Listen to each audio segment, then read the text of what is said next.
शिव महापट अंतर्गत महाशिवरात्रि निमित्त भगवान महादेव की पूजा के लिए बहुत सारा नियम बताया है, लेकिन सभी नियमों का पालन हम नहीं कर सकते, अनुसरण नहीं कर सकते। जितना हो सके इतना करें।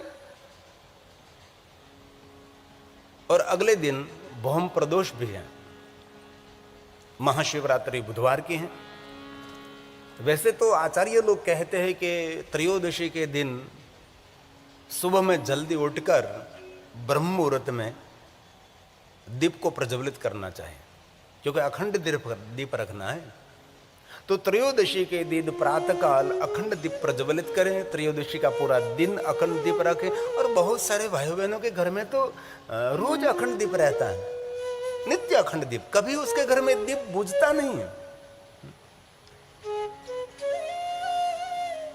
और हमारे आचार्य लोग और हमारे बुजुर्ग भी कहते हैं कि जिनके घर में अखंड दीप रहता है उसके घर के अंदर देवत्व निवास करता है। पहले हमारे बुजुर्ग, हमारे पुरातन लोग अपने चूल्हे के अंदर कभी अग्नि को बुझा नहीं देते थे, अग्नि रखते थे। सुबह में अग्नि प्रज्वलित किया, एक गोबर का उबला डाल देते थे अंदर। गुजराती में कहूँ तो छाणो एक आपड़े चूल्हाની અંદર ભારી દઈએ, એ બપોર સુધી તેનો અગ્નિ રહે, બપોરે પાછું ફરી સાંજ સુધી અગ્નિ રહે, સાંજે પાછું ફરી ભારી દઈએ આપણે, આખી રાત્રિ અગ્નિ રહે। આવી રીતે આપણા ઘરના ચૂલાની અંદર અખંડ અગ્નિ રહેતો હતો। આ એક યુગ હતો। અને વર્ષમાં એકવાર આપણે ચૂલાને ઠારતા હતા, જેને આપણે શીતળા સાતમ કહીએ છીએ। તે દિવસે આપણે ઘરના રસોઈ નહીં બનતી હતી, આપણે ઠંડુ ભોજન કરતા હતા। શીતળા સાતમને દિવસે કોઈ ઘરની અંદર પોતાનો ચૂલો ન જગવે, આ એક પરંપરા હતી। इसलिए भले आप रोज अखंड दीप ना रख सकते, ऐसा नहीं कि गाय का घी का ही रखना चाहिए, आप सरसों का तो भी रख सकते हैं और तिल का तेल भी उस दीप में रख सकते हैं। आपकी योग्यता के अनुसार आप कर सकते हैं। हम ऋषि मुनियों को कोई जड़ता नहीं है, ऐसा ही करे, ऐसी कोई पकड़ नहीं। अनुशासन इतना सरल अनुशासन है, आपको जो योग्य लगे वैसा आप करें। तो त्रयोदशी के दिन प्रातःकाल ब्रह्म मुहूर्त में उठकर स्नान करके पवित्र होकर आप अखंड दीप प्रज्वलित करें। त्रयोदशी का पूरा दिन, त्रयोदशी की पूरी रात्रि और चतुर्दशी महाशिवरात्रि पूरा दिन पूरी रात्रि अखंड दीप प्रज्वलित जरूर घर में रखना चाहिए, जितना हो सके इतना। वैसे तो पार्थेश्वर महादेव की पूजा तो त्रयोदशी से प्रारंभ करनी चाहिए। और ये एक बात बहुत प्रचलित हुई कि महाशिवरात्रि के दिन लोग रात में ही पूजा करते हैं, तो दिन में नहीं कर सकते।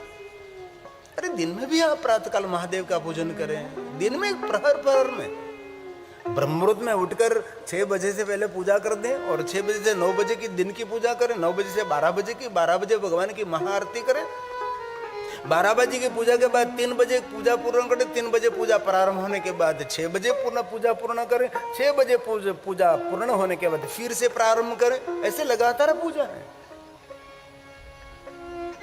पूजा 3 घंटे नहीं चलती, पूजा तो 1-1.5 घंटे में पूर्ण हो जाएगी। बाकी के समय में क्या करें? बाकी के समय में पंचाक्षर मंत्र का जाप करें, गीत भजन भी कर सकते हैं, नृत्य भी कर सकते हैं, संगीत बजा सकते हैं, भगवान के सामने उत्सव मनाते रहो। बाकी का समय बचा आपने महाशिवरात्रि के रात्रि में प्रहरों की पूजा का प्रारंभ किया, 6 बजे आपने पूजा का प्रारंभ कर दिया, तो 1-1.5 घंटे में मेरे आचार्य जी पूजा पूर्ण करा देते। बाकी का समय क्या करेंगे?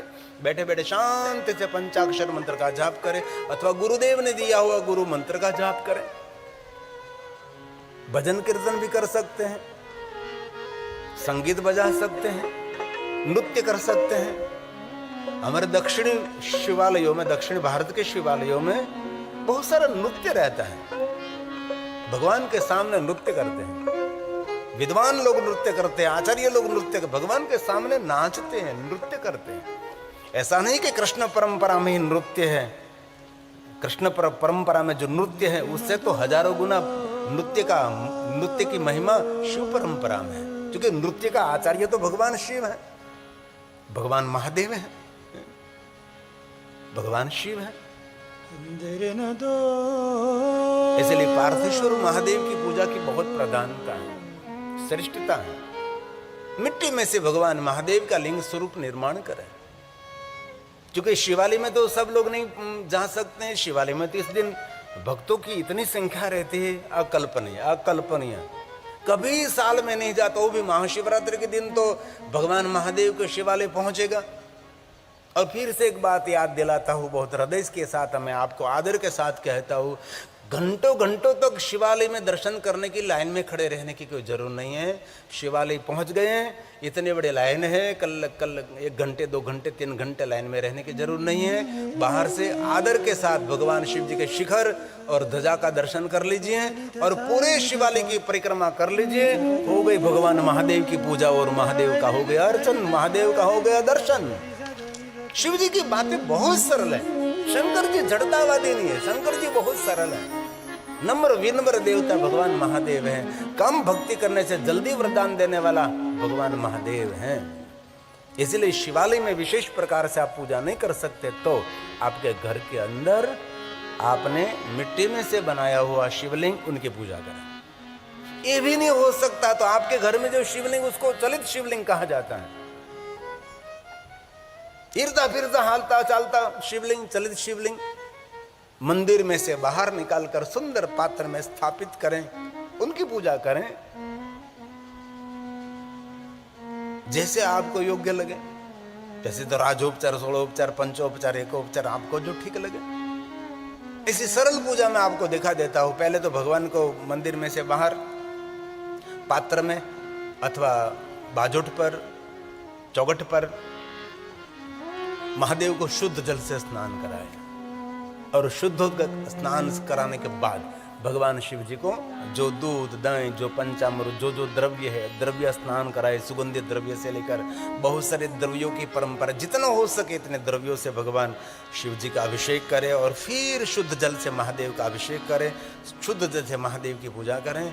और कोई भी मंत्र स्तोत्र आपको कंठस्थ नहीं है तो शिव पूजा के लिए पंचाक्षर मंत्र, ये मंत्रों का मंत्र, स्तोत्र का भी स्तोत्र है, अष्टक का भी अष्टक है। सभी मंत्रों का जन्मस्थान, उद्गम स्थान है। जपे पंचाक्षर सर्व सिद्धि लवे नर। पंचाक्षर मंत्र बोलते बोलते भगवान शिव जी का सुंदर जलाभिषेक करें। बाद में कपड़े से भगवान को थोड़ा सा ठीक कर दीजिए। बाद में चंदन, भस्म, कुमकुम, सौभाग्य द्रव्य, बहुत कुछ महादेव को अर्पण, अरे हल्दी भी अर्पण कर सकते हैं। शिव के दरबार में क्या भेद है। बहुत सारे सौभाग्य द्रव्यों से भगवान शिव जी का पूजन करें। बाद में हो तो बिल्वपत्र अर्पण करें, पुष्प अर्पण करें, भांति भांति के रंग बेरंगी पुष्पों से भगवान महादेव का श्रृंगार करें। और श्रृंगार करने के बाद, सजाने के बाद भगवान की सुंदर सुंदर आरती करें। 3 दीप वाले, 5 दीप वाले, 11 दीप वाले, आपको जो ठीक लगे वैसे दीपमाला करें। भगवान के आसपास दीप प्रज्वलित करें और सुंदर भगवान की आरती करें। आरती करने के बाद भगवान की सुंदर स्तुति करें। स्तुति करने के बाद जितने स्तोत्र आपको कंठस्थ हैं इतने स्तोत्र का पाठ करें, हो सके इतना पाठ करें और पंचाक्षर मंत्र का जाप करें। बाद में 1 प्रहर की पूजा हो गई। वैसे दूसरे प्रहर में ऐसे ही भगवान शिव की पूजा करें। ऐसे तो शिव महापड़ ग्रंथ में कहा कि 2 गुनी पूजा करनी चाहिए। जैसे जैसे प्रहर बीतता है, जैसे पूजा का क्रम बढ़ता जाता है, 2 गुनी पूजा, 3 गुनी पूजा, 4 गुनी पूजा ऐसे होते हैं। और महाशिवरात्रि 4 प्रहरों की पूजा होने के बाद अब दूसरे दिन की पूजा करने के बाद हमारा व्रत पूर्ण होता है। बहुत कुछ आपसे न हो सके, कोई घबराने की जरूरत नहीं। इतना कैसे याद रखें, ये सब कैसे हो सकेगा, कुछ भी नहीं। निराहार रहे, भूखे रहो। ये न हो सके तो फल आहार करो, थोड़ा सा फल आरोग्य। फल से भी संतुष्ट न हो तो फराळ करिए। फराळ से भी संतुष्ट न हो तो जो आपको ठीक लगे वो द्रव्य का पान करें। द्रव्य मतलब पवित्र द्रव्य का पान करें। और ये भी कुछ भी आपसे न हो सके तो 24 घंटे मौन रहिए, जितेंद्रिय रहिए, सभी कामना विकारों से दूर रहिए। आपसे जितना हो सके इतना करिए। लेकिन हमारी एक हृदय की विनंती है कि महाशिवरात्रि के दिन व्यर्थ बातों में न पड़े। जितना हो सके इतना जीवाग्रे वर्तते तस्य सफलम जीवितम। जीवा पर पंचाक्षर मंत्र रहना चाहिए। ओम नमः शिवाय, ओम नमः शिवाय, ओम नमः शिवाय, ओम नमः शिवाय, ओम नमः शिवाय। निरंतर ओम नमः शिवाय, ओम नमः शिवाय, नमः शिवाय। बस इतना करें, ये सरल। मैंने बस शिवपुराण में तो बहुत बहुत कठिन है, इतना कठिन, बहुत कठिन, ये सब हमारे से नहीं हो सकता। लेकिन एक बात कहूं, आप तो नहीं कहोगे, कहो, लेकिन कहता हूं, महाशिवरात्रि के दिन आपसे कुछ भी ना हो सके तो 3 घंटे कथा सुनो, होगी महाशिवरात्रि का व्रत हमारा। 3 घंटे भगवान की कथा का श्रवण करें, बस हो गया हमारा व्रत। आज तो सोमवार है, आज का दिन तो बहुत शुभ और मंगलमय, सुमति देने वाला, शांति देने वाला, संतति देने वाला, मनोकामना पूर्ण करने वाला। लक्ष्मी ने इस दिन भगवान महादेव का पूजन किया, इसीलिए लक्ष्मी आज महादेव के भक्तों को वरदान और वचन देती है। लक्ष्मी जी ने कहा है कि महादेव जी सोमवार के दिन आपकी जो कोई पूजा करेंगे ना, उन पर मैं बहुत प्रसन्न होगी। इसलिए सोमवार के दिन विशेष प्रकार से महादेव का पूजन करते हैं, उन पर विष्णु पत्नी लक्ष्मी प्रसन्न रहती है। नहीं, विष्णु पत्नी महालक्ष्मी उन पर प्रसन्न रहती है। जायते नात्रः संशय, महालक्ष्मी की कृपा रहती है। ये सोमवार है हमारे लिए बहुत हितकारक हैं, सुंदर हैं, शिव महापुराण अंतर्गत हैं, भगवान महर्षि वेदव्यास रचित हैं और हमारे सबके लिए सुंदर एक मार्गदर्शन है। और ये सभी श्लोक भगवान महादेव ने गाए हैं, इसलिए सभी श्लोक तो मैं आपके समक्ष नहीं गाऊंगा, लेकिन जो जो महादेव के बारे में महाशिवरात्रि निमित्त कहा है, उनके बारे में गंभीरता के साथ थोड़ी देर के लिए बताता हूँ। भगवान महादेव ने कहा है, विष्णु जी पहले प्रहर में स्थापना किए हुए भगवान पार्थेश्वर महादेव, जो मिट्टी में से शिवलिंग निर्माण करते हैं, उसको पार्थेश्वर महादेव कहते हैं। वैसे तो शिव महापुराण ग्रंथ में कहा, ब्राह्मणों को श्वेत मिट्टी में से शिवलिंग निर्माण करें, क्षत्रिय लाल मिट्टी में से शिवलिंग निर्माण करें, वैश्य पीली मिट्टी में से शिवलिंग निर्माण करें और काली मिट्टी में से शिवलिंग निर्माण करें, ऐसा भाव प्रकट किया है। लेकिन इसमें नहीं जाते हुए पार्थिव शिवलिंग की स्थापना करने के बाद समस्त उपचारों के द्वारा भक्ति पूर्वक पहले प्रहर की भगवान महादेव की पूजा करें। पहले प्रहर महाशिवरात्रि का दिन उत्साह से, आनंद से, भक्ति पूर्वक, श्रद्धा के साथ, और पार्थेश्वर महादेव आप न बना सके तो आपके घर में जो आपके शिवालय, आपके मंदिर में जो भगवान महादेव का शिवलिंग है, उनकी विशेष प्रकार से पूजा करें। हर व्यक्ति के घर में भगवान महादेव का सुंदर शिवस्थान रहता है। और एक दूसरी बात, ऐसा नहीं कहा कि शिवलिंग की पूजा करें, शिव मूर्ति की भी पूजा कर सकते हैं। पहले तो पार्थेश्वर महादेव, इससे पहले ज्योतिर्लिंग, उपलिंग, स्वयंभूलिंग, स्थापित लिंग, घर के अंदर रखते वो चलित शिवलिंग, और भगवान महादेव की मूर्ति पूजा कर सकते हैं। क्योंकि शंकर जी की पूजा तो मूर्ति स्वरूप में भी कर सकते हैं, भगवान शिव जी की पूजा तो निराकार प्रतीक लिंग स्वरूप में कर सकते हैं। इसलिए आपके घर में जो पाषाण की प्रतिमा है, तो उनकी भी पूजा कर सकते हैं।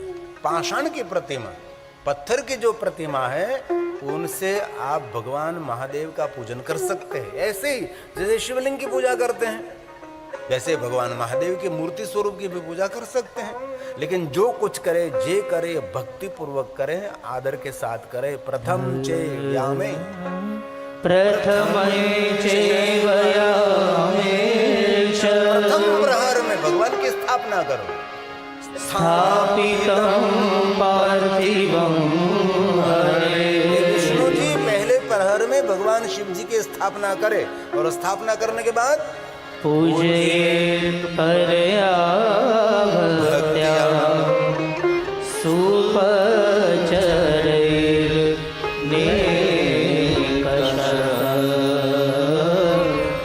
सुपचरैर्निकषः।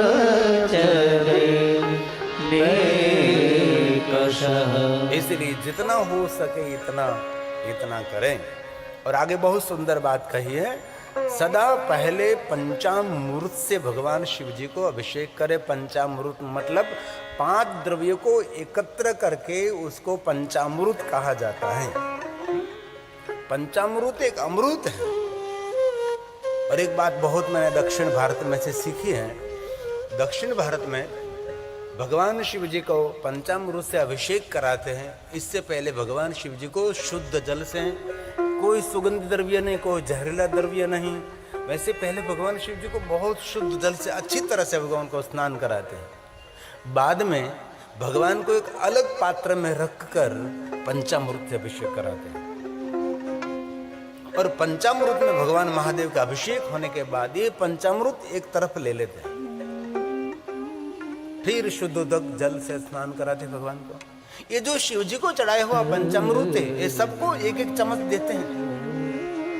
ये औषधि है और बहुत ज्यादा नहीं पी सकते हो, एक कप भर के, कटोरा भर के नहीं पी सकते, एक चम्मच पी सकते हो। जो पंचामृत औषधि है, ये पीना चाहिए, सब कुछ व्यर्थ नहीं होना चाहिए। ये बहुत बड़ा दक्षिण भारत का एक बहुत बड़े आयुर्वेदिक ये बात मुझे बहुत अच्छी लगी। और हमारे बहुत सारे आचार्य विद्वान ब्राह्मण संघ को पता है, वो सब लोग ऐसे ही करते हैं।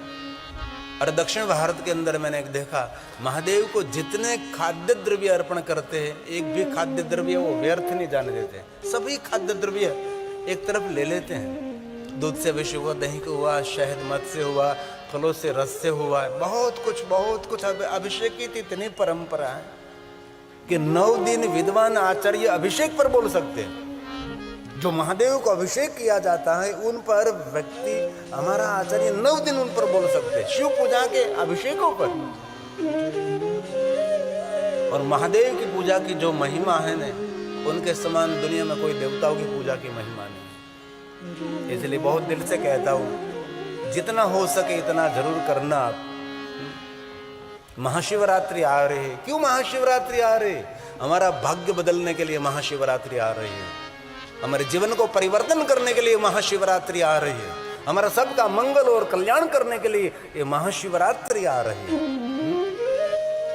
इसलिए आप सबको मेरी नम्र निवेदन, महाशिवरात्रि छोड़ना नहीं, महाशिवरात्रि हम सबको भूलना नहीं।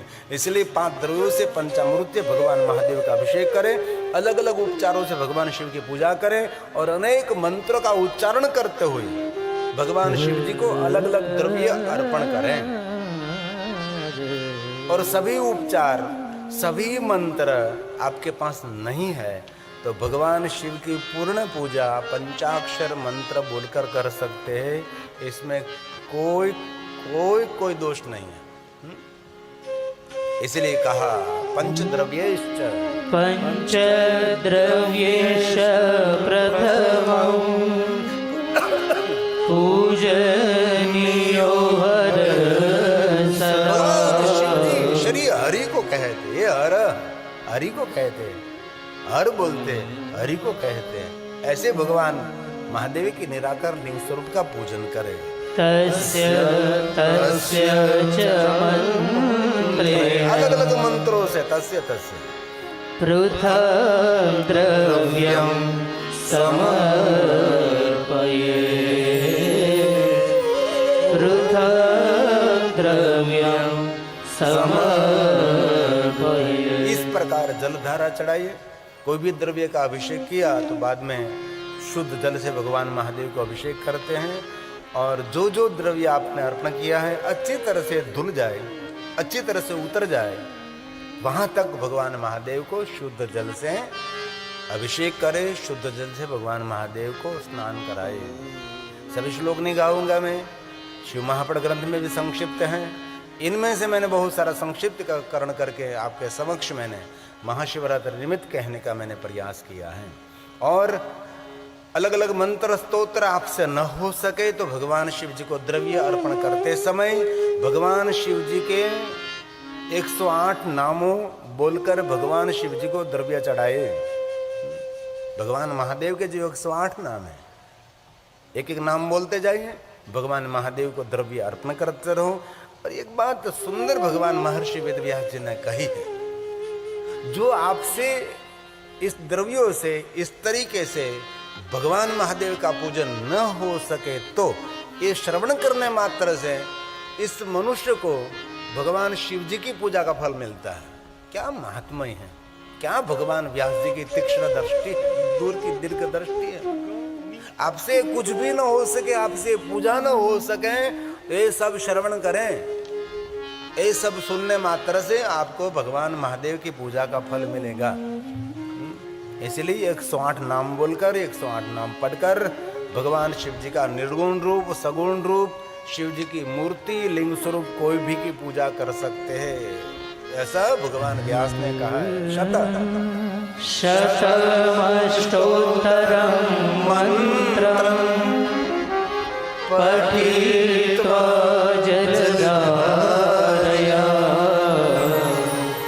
पूज्यश्च शिवं तत्र निर्गुणं गुणरूपिणं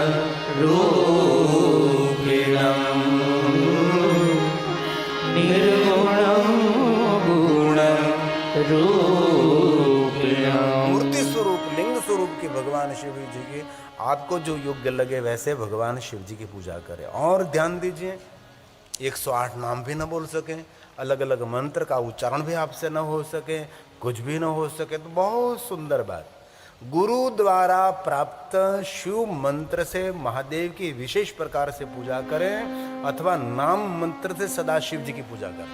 महादेव महादेव महादेव महादेव महादेव, शिव शिव शिव शिव शिव शिव है? आपके गुरु महाराज ने जो आपको मंत्र दिया है, इस मंत्र से भगवान महादेव की पूजा कर सकते हैं। कितना मार्ग दिखे भगवान व्यवस्था के, ये न कर सको तो ये करो, ये न कर सको तो ये करिए, अथा योग्य सब कुछ करना चाहिए। मंदिर हमारा पावर हाउस है। कहीं लोग मंदिरों का विरोध करते हैं, बहुत बहुत बुरा लगता है। मूर्ति पूजा का विरोध, यज्ञों का विरोध, कथा कीर्तन का विरोध, कर्मकांड पूजा का विरोध, मुझे मंदिर के पुजारियों का विरोध, विवाह में लाखों रुपए का फटाका फोड़ देते हैं, वहां क्यों नहीं जाते विरोध करने के लिए? इतना गलत खर्च कर देते हैं, वहां क्यों नहीं जाते आप? जगत हित के लिए, लोक हित के लिए जो कार्य हो रहा है। अरे कभी भगवान शिव की पूजा में बैठियो तो सही। जीवन निरस है तो शिव पूजा से जीवन रस से भर जाएगा, ये मैं हृदय के साथ कह सकता हूँ। कभी बैठिए तो खरी पूजा में से क्या ऊर्जा मिलती है, पूजा में से शक्ति मिलती है, मंत्रों में से क्या हमको ताकत मिलते हैं। कभी बैठे ही नहीं, कभी गए ही नहीं, पता ही नहीं आपको। यज्ञों में बैठने से कितना हमारा स्वास्थ्य बदल जाता है, पता है आपको? कभी यज्ञ में आहुति देते हैं हमारे ब्राह्मण, अलग अलग अलग अलग द्रव्यों की, तब इनमें से जो ऊर्जा निकलती है, इनमें से जो पावर निकलता है, जीवन हमारा थनगनाट भर देता है। गुजराती में कहूँ तो जेवी रीते भुवाने ओतार आवे ने भुवो जेम माताजीના નામથી ધૂણે, એમ તમે યજ્ઞ કરો ને, સાંજે તમને તમારા શરીરમાં કોઈ પ્રવેશ કર્યો હોય ને એવી અનુભૂતિ થાય, જે બેઠા હોય એને ખબર હોય છે। सनातनी परंपरा ज्ञान और विज्ञान से सम्मत परंपरा, ये हमारी सनातनी परंपरा है। ये सब कथा कीर्तन, भजन कीर्तन, पूजा अर्चन, मंदिर पुजारी सब कुछ बंद कर दो, हमारी क्या हालत होगी? ये सब बंद कर दो तो टोपी पहनने की तैयारी रखो, है ना? समझदार को इशारा काफी मेरा। कई लोग तो बात ही समझते नहीं, इसीलिए कहा भगवान महर्षि वेदव्यास जी ने गुरु मंत्र, गुरु दत्तेन मंत्रेण पूज्ये वृषभध्वज। भगवान महादेव का नाम है वृषभध्वज है। शंकर जी ध्वजा रखते हैं, इसमें नंदी महाराज वृषभ का चित्र है। वास्तव में देखे तो शंकर जी की ध्वजा श्वेत है, इसमें नंदी महाराज विराजते हैं। ऐसे भगवान महादेव की पूजा करें, शंकर जी का अर्चन करें। और आगे कहा, अन्यथा नाम मंत्रेण पूज्येत् वै सदा शिवम्, पूज्येत् वै सदा शिवम्। भगवान शिव का पूजन करें, कभी हताश नहीं रहोगे, कभी निराश नहीं रहोगे, कभी तनावग्रस्त आप नहीं रहोगे। और मैं दिल से, हृदय से मैं आप सबको विनती करता हूँ, भगवान ने आपको जो 2 पैसा दिया है तो आंगन में एक बार भगवान की कथा करनी चाहिए, जीवन में ऐसा सत्कर्म करना चाहिए। अपने बेटा और बेटी के विवाह में लाखों करोड़ों का खर्च कर देते हैं, कोई याद नहीं रखता। अभी मुझे एक पत्रिका मिली थी, 7,000 रुपया की विवाह की पत्रिका थी, ऐसी 5,000 पत्रिका इन व्यक्ति ने बनाई थी। और पत्रिका में जो खाने का जा वो हमने ले लिया, बाकी पत्रिका हमने कचरा पेटी में फेंक दी। कोई याद नहीं रखता। और ऐसी भगवान की कथा किसी ने की तो याद रखेंगे। हमने महाशिवरात्रि निमित्त लखानी परिवार के द्वारा महादेव की कथा हमने श्रवण की थी, ये नियम वहां से हमने लिया है। दुनिया जीवित याद रखती है भाई, इसीलिए सत्कर्म करना चाहिए, सत प्रवृत्ति करनी चाहिए, सेवा की प्रवृत्ति करनी चाहिए। अपना पेट तो पशु भी भरता है, कुत्ता भी भरता है। जीवन में विशेष कोई उद्देश्य होना चाहिए, उसको जीवन कहा है। इसलिए कुछ भी ना हो सके तो गुरु महाराज ने दिया हुआ मंत्र से भगवान शिव की उपासना करें, शिव की पूजा करें। मंत्र से भगवान महादेव का पूजन कर सकते हैं, अन्य मंत्रों के द्वारा शिव का पूजन कर सकते हैं। आगे का उत्तम चंदन से, अखंड चावलों से और काले तिलों से परमात्मा भगवान शिव का पूजन करिए, जितना हो सके इतना। लेकिन शिव महापुराण ग्रंथ में एक पूजा है धान्य पूजा। इनमें स्पष्ट ब्रह्मा जी ने कहा है कि भगवान शिव जी को शुद्ध जल से स्नान कराने के बाद कोई सुगंधित द्रव्य नहीं, कोई जहरीला द्रव्य नहीं, अखंड चावलों से भगवान के शिव का पूजन करें। ये चावल ये पूर्ण होने के बाद ये चावल ले लीजिए, फिर तिल से करें, फिर मूंग से करें, सिर्फ गेहूं से करें। ऐसे बहुत सारे धन धान्य का वर्णन शिव महापुराण में, सभी मिश्रित धान नहीं। एक पूजा की काले तिल की तो काले तिल ही इनमें होना चाहिए, और इसमें कोई सुगंधित द्रव्य नहीं, कोई सेंट ऐसा कोई सुगंधित द्रव्य कोई और जहरीला द्रव्य उनके साथ कभी मिलाना नहीं चाहिए। क्योंकि जो शिव जी को आप धन धान्य चढ़ाते हैं वो धन धान्य शालिग्राम शिला संगात सर्वयाते पवित्रताम, ये धन धान्य शालिग्राम भगवान को स्पर्श कराने के बाद इनमें से प्रसाद बनता है। ये धन व्यर्थ नहीं जाना चाहिए, ये प्रसाद में अथवा खाने में ये सदुपयोग होना चाहिए। ये परंपरा हमारी है, सब कुछ व्यर्थ नहीं होना चाहिए। शिव पूजा की बहुत सारी श्रेष्ठ गरिमा है, कोई भी वस्तु फेंकनी नहीं, कोई भी वस्तु व्यर्थ नहीं होनी चाहिए। और एक बात बीच में मैं कह दूं, कभी भी शिव जी को पंचामृत से, कभी गुलाल कुंकु से स्नान कराया हुआ जल है, कभी तुलसी को नहीं अर्पण करना चाहिए, कभी बिलवृक्ष को नहीं अर्पण करना चाहिए, कोई वृक्ष के मूल में अर्पण नहीं करना चाहिए। क्योंकि कोई भी वृक्ष के लिए दूध, दही, पंचामृत, ये सुगंधित द्रव्य सब कुछ, अबील गुलाल, ये सब कुछ उसके लिए जहर समान है। इसलिए इस मूल को नुकसान करते हैं, वृक्ष सूख भी जाता है। इसलिए तुलसी को भी नहीं, अन्य कोई वृक्ष को भी नहीं। ये कहीं जगह पर ऐसी जगह पर विसर्जन करो कि जहाँ किसी का पैर न पड़े उन पर, ऐसी पवित्र जगह पर ये उसका विसर्जन कर दीजिए। जहाँ तालाब में मछली और जीव जंतु रहते हैं वहाँ भी ये नहीं अर्पण करना चाहिए, क्योंकि इसमें सुगंधित द्रव्य रहता है तो ये जीव जंतु को नुकसान करता है। ये भी बात ध्यान में रखिए। ऐसे भगवान शिव जी की विशेष प्रकार से पूजा करें।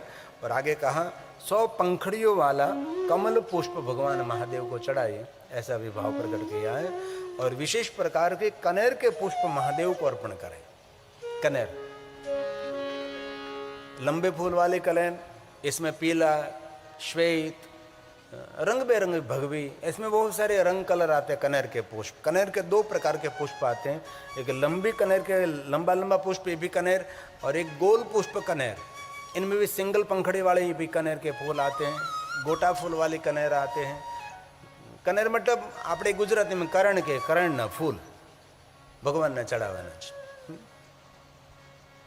मोगराना फूल, मोगराना फूल सखी मोगराना फूल, श्रीजी प्यारा बहु मोगराना फूल, मोगराना फूल सखी मोगराना फूल, श्रीजी प्यारा बहु मोगराना फूल।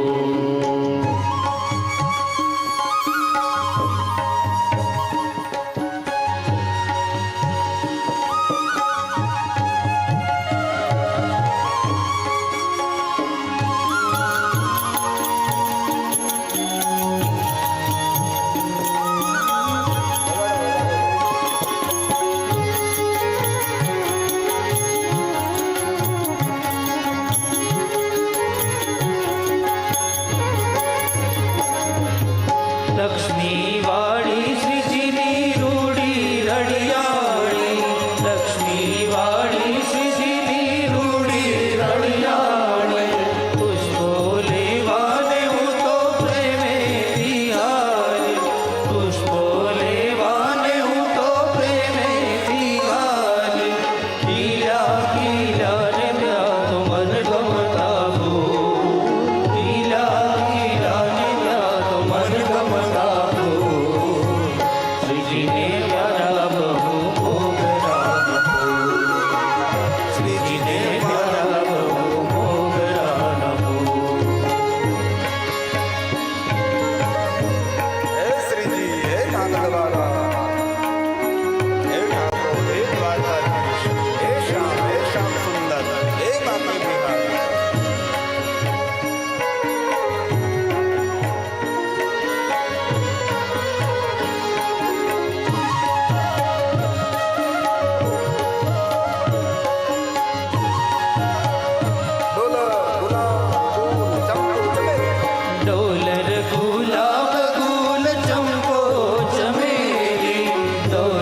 पुष्पों का स्वीकार किया, जहरीले पुष्पों का स्वीकार शिव ने किया। देवताओं ने अमृत का स्वीकार किया, मेरे महादेव ने जहर का स्वीकार किया है। शिव की तुलना करने वाला दुनिया में कोई नहीं है। देवताओं ने अमृत को पिया है, मेरे महादेव ने विषपान किया है। क्यों विषपान किया? जगत हित के लिए, देव हित के लिए, जगत रक्षा के लिए। कंठ जिनका नील वर्ण हो गया, काला हो गया। हमारे भगवान स्वामी ने तो नीलकंठ वर्णी कहते हैं, नीलकंठ नहीं कह सकते। नीलकंठ वर्णी, वर्ण किया है नीलकंठ ने, वर्ण किया है। नीलकंठ दुनिया में एक है जो विष पीता है। सकल अकांड ब्रह्मांड चकित देवासुर कृपा, अकांडम ब्रह्मांड, अकारण ब्रह्मांड का क्षय हो रहा था, कोई कारण नहीं था और ब्रह्मांड का नाश हो रहा था। सब कुछ जलने लगा था, सब कुछ संपूर्ण पूर्ण होने लगा था, कुछ नहीं रहने वाला था। ब्रह्मा विष्णु ने, देवताओं ने पुकार किया, भगवान आप तो रक्षक है और महादेव हमारे सबके रक्षक हैं, हमारे जीवन के पापों के भक्षक भगवान शंकर जी हैं। और एक बात कहूं, आप तो नहीं कहोगे, कहो, लेकिन कहता हूं, भगवान महादेव के एक नाम में जो शक्ति है ना पाप को जलाकर भस्म करने की, इतने पाप मनुष्य कर ही नहीं सकते। ये मेरे महादेव के नाम में अद्भुत शक्ति है। इसलिए भज सांब सदाशिव, भज सांब सदाशिव, भज सांब सदाशिव, भज सांब सदाशिव। महादेव को याद कर, महादेव को याद कर। भज गोविंदम, भज गोविंदम, मुड़ मते तो भज गोविंदम।